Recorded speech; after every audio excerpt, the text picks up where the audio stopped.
What's going on, all you flesh-eating zombies? It's Logan Myerz here for Cinephellas.com, back doing some more retro reviews. I've been revisiting a lot of old horror classics I haven't seen in 20 plus years, and tonight I'm going to be reviewing Fred Dekker's horror classic from 1986, Night of the Creeps. So I want to start off by saying I'm a huge fan of Fred Dekker.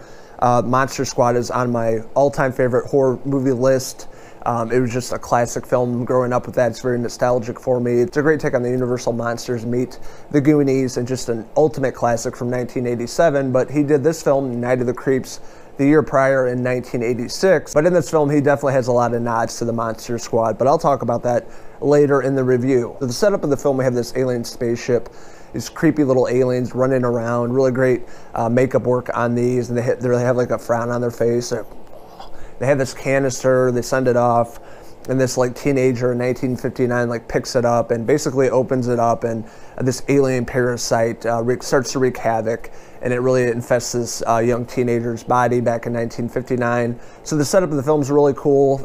You can tell that Fred Dekker's paying homage to 1950s, horror and sci-fi flicks. For sure, it reminded me of watching like black and white movies as a kid, and you see the flying saucer on the string, like really bad effects, but he's definitely paying homage to that era in this film. So fast forward in the 80s, we have some college kids, and they're like the ultimate geeks, like every cliche geek we saw back in the 80s, like Revenge of the Nerds, but they're trying to get into this fraternity, and they're trying to get initiated and all that. And they have to basically steal this body from the lab to get into the fraternity. So it kind of sets up the film. So the character Chris is played by Jason Lively, which I just found out he's related to Blake Lively. It's a half-brother. Obviously, they don't look a lot alike, but I thought that was kind of cool. But I know him from 1985's European Vacation. Russ!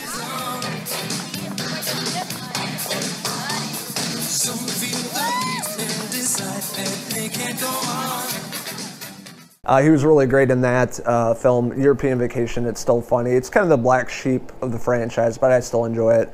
So he was in that film a year before Night of the Creeps, but he plays the character Chris. He has really great fashion sense. Not really. Probably as good as mine right now. But they're trying to get into this frat, him and his friend JC, and they're doing whatever it takes to get into this fraternity, to fit in with all these cool college kids. And all the college kids are probably like 35. It's really funny. And there's this one character named Brad. Oh, Brad. He's like a cliche douchebag, and he has a hot chick. And Chris and JC are really out to get Brad because he's such a douchebag, and all his group of frat bros. Oh man, it's so over the top in this movie. I love it. So Chris and JC like trying to find this body in this lab. We see that it's the character from the beginning of the movie from 1959, that young teenager that had these sort of slug, alien brain parasite. Basically, these slugs that go through the mouth and basically turn people into zombies. So they find this body of this kid, and it really sets up the rest of the film. I love the introduction of one of my favorite actors from back in the 80s, especially in John Carpenter films. Talking about the man, the myth, the legend. Tom Atkins is in this film playing the cop, and he is so over the top and great. Has a lot of beautiful one-liners in this film, and he's the cop trying to investigate this. He was a cop back in the 1959 case when all this started, really. So he's really hitting the bottle hard and trying to investigate this, as Tom Atkins does in all the films. He really plays a good alcoholic, and he's always like pounding drinks and whiskey and smoking cigarettes and just a badass. And he is probably the best part of this film. I noticed this line in the movie in Night of the Creeps. Tom Atkins is talking about how a body just doesn't get up and walk out, and there was the same line that was in the scene in the Monster Squad when the mummy disappears. So I thought that was really cool. Like I said earlier, there's a lot of nods to the Monster Squad. Another scene in the movie with JC, he's in the bathroom, the slugs are like attacking. You can see "Go Monster Squad" on the wall in the background. So I thought that was kind of cool.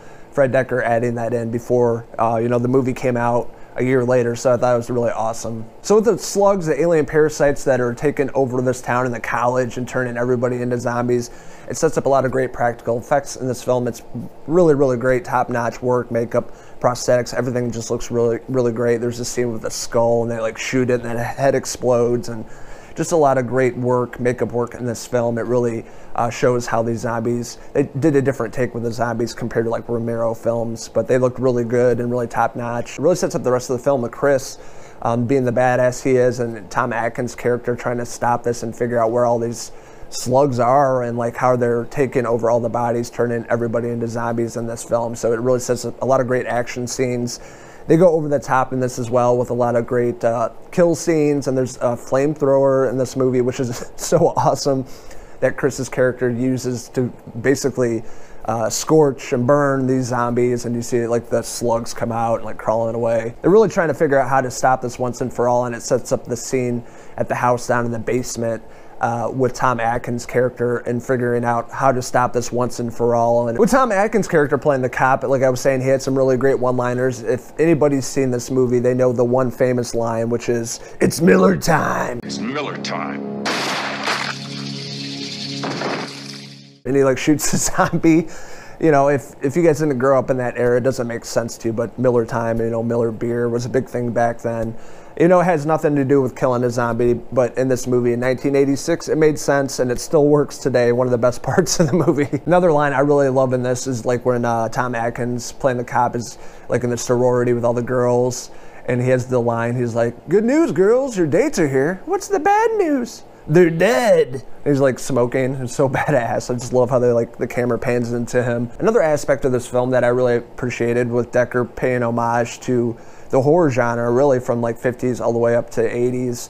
The characters are named after directors. You know, you had like Tobe Hooper, John Carpenter, James Cameron, Cronenberg, Sam Raimi. Just all the characters are named after directors, which I thought was really cool. I caught on to that pretty quick when I heard Cronenberg and Raimi. I'm like, okay, I see what they're doing here.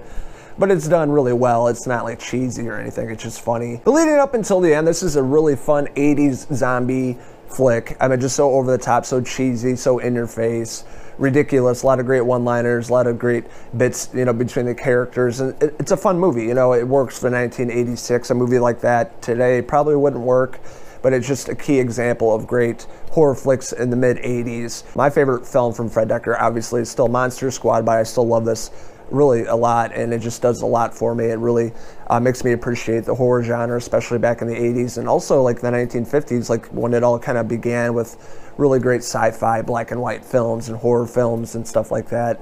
And also Dekker paying homage to like Romero and other directors of that time.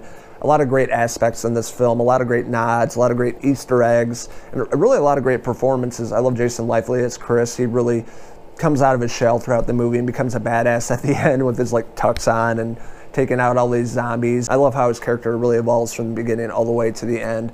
And him and Tom Atkins working together. Another great film with Tom Atkins in it, one of the best parts, so over the top, and just a guy that I would be like, let's go make out, Tom. Let's grab a whiskey. Let's just go make out somewhere. God, you're dreamy. And I just love what he does with this character and over the top, and also with all the effects of the zombies. It's really believable, the science fiction aspect of it with aliens and these parasites, these slugs that take over the body and really turn people into zombies. Night of the Creeps is a really great science fiction mixed with horror and really great aesthetic of the 1980s. A lot of great performances in here, the fashion, the whole atmosphere is really well done. And Night of the Creeps is a great film that really mixes science fiction and horror and great comedy, and it really creates this awesome atmosphere of the 1980s of being out of college and really coming across this sort of alien parasite that, you know, in the form of a slug that takes over bodies. I just absolutely love this film. This is a movie I'm going to keep watching each year. I'll probably end up buying this on Blu-ray. I think they have it at Screen Factory, but a movie that I will definitely revisit again. So overall, I'm going to give Night of the Creeps from 1986, directed by Fred Dekker, the man, the myth, the legend,